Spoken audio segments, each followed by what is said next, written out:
Район җитәкчелеге халык белән очрашулар үткәрәме Семирәге скверында узган шундый чараларның берсе аеруча җанлы үтте.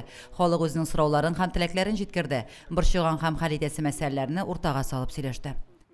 Мин Муслимдә туып үскән кеше, бүгенге көндә 79 яшем белән барам. Районым һәм авылым өчен бик куанып яшим хәзерге көндә. Күреп үсеп белгәчтен, миңа хәзер бик сөенеш, яшь барганга микән. Бик матур Муслимыбыз. Район чарастырганда Муслимның үзгәрү. Шуның өчен без алда көндә дә яхшы якка үзгәрсен дигәндә. Менимчә, менә шушылай сөйләшүләр бик кирәктер.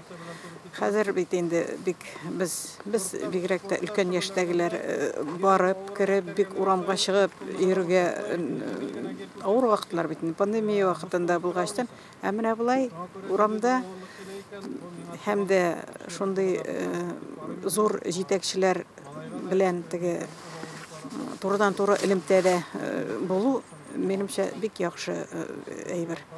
Халык бүгенге яшәештән канәгать, башкача булырга да мөмкин түгел. Җирлектә булдырылган төзеклек күзләрне иркәли. Лилия Шәймиева, Динар Нуртдинов, Мөслим телевидениесе.